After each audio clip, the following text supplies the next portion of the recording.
May 1999, May 7th, we launch in that little trailer.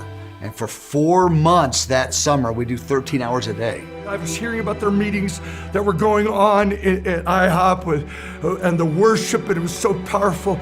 Mike is preaching on John the Baptist, and he begins to preach out of Isaiah 40.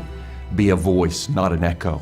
And Mike and I were stirring over this 24/7 kind of vision, and I just wanted to do what David was doing. I think, if David did it, why don't we do it on the earth?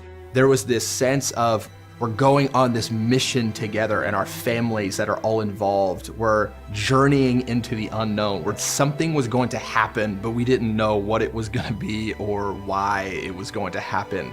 We knew that the decisions that we made to know God and to press into His heart in the place of prayer mattered for this generation and for those that would follow. We've all been in the context of discipleship where we're told to pray, but it was difficult. And the prayer room gave us an on-ramp how to actually grow in a life of prayer. I thought, this is what I want to do with the rest of my life. I want to be before the Lord, be in His Word. It seemed like the wisest place to be, to grow in the knowledge of Jesus, so that we could build something that we couldn't yet see.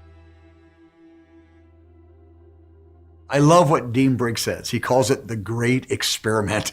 I never thought of it that way, but it really was. We started with 20 staff members, mostly about 20 years, in their 20s. We visited in October of 1999, and they tell us, they go, hey, while you're here, there's this prayer meeting that went 24/7 a month ago. It's been going a month straight. At the time, a prayer meeting with worship that had gone a month without stopping was so bizarre.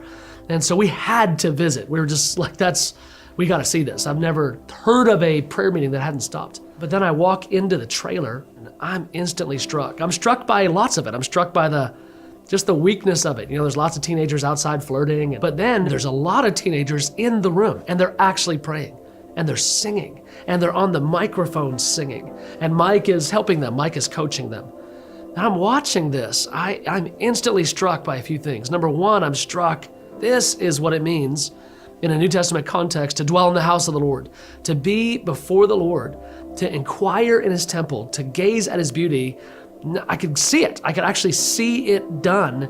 Young people could do it, teenagers could do it. And that's what made me fall in love, because it made sense to me. I went, this is the greatest discipleship strategy I've ever seen. I mean, we're in this little dank trailer. The worship isn't that great. Mike is interrupting the singers. One of the very first times I ever prayed at the microphone, I'm up at the microphone like this. Mike is right here, that close with that same glimmer in his eye. He would pray, and then he would turn to go, now you, sing this. Sing this. And he goes, now just sing exactly what you prayed. Break in with power, sing it. Then they would sing what he said. And then he goes, okay, you're gonna be the voice of the Lord responding. She's the church, you're Jesus. I want you to respond to her. And I'm watching all this going, do they even understand that? Do I even understand that? What does it mean that, well, of course, they're singing from the perspective of the bride, and then he's singing, the other singer, from the response of the heart of Jesus. I had never seen that before. I remember being terrified because we were supposed to sing the word, and frankly, I didn't know the word. I knew the Lord my whole life, but passages, cross-references, I was terrified. And so I had this little journal, and I just would keep record of everything that I sung so that the next time I could open up to that little passage and already have some phrases. And I kid you not, every week we would go home and cry out of utter humiliation. And the funny part now is there were no cameras. There was maybe 5 people in the room, and those 5 people were kind. You know, they weren't judging us.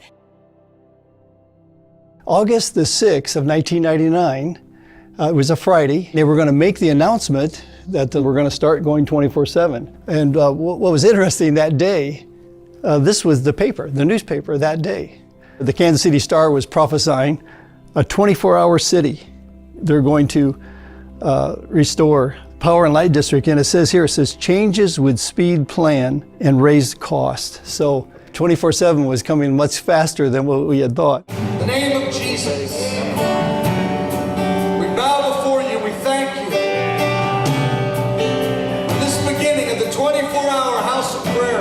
announced it a couple weeks ahead of time. We're gonna go 24/7. Here, September 19th, on Yom Kippur, we ask, may the fire never go out on the altar in this place. May the fire. And so the glory of IHOP is the night watch. I remember when I first heard about doing the night watch and just thinking, wow, I have a lot of friends who are doing other stuff in the night that I've chosen not to. So I considered myself as a signpost before the Lord, as an intercessor for those who were giving themselves to darkness. The pain of the night watch is that you have to lay everything else aside, but the glory of the night watch was that we had nothing else. So it just kept us locked into the prayer room, and there were only a few of us doing it, so we were together day in and day out. Our beloved Stuart. In March 2002, Stuart took over, and he has led the night watch ever since. I remember I was 19 years old. I was at the first Christian conference I ever been to, and I got hit by the conference high. And I stood up and I raised my hands to heaven and I said, Lord, I will get up at 2 o'clock in the morning and pray for the rest of my life. And so, you know, the next week I tried it twice. I said, I'll forget it. And years later, I end up in Kansas City in the night watch. And it was a particularly difficult time. And I remember going through the parking lot going, why am I even doing this? How did I get stuck doing the night watch? And literally I heard my own voice coming back to me out of the corridors of 20 years before. I would get up at 2 o'clock in the morning and pray for the rest of my life. And I guess in hindsight, the Lord just kind of helped me to my commitment to bring me to the night watch, to build the fire on the altar. And I gave myself to it, and 20 years later, I'm still helping.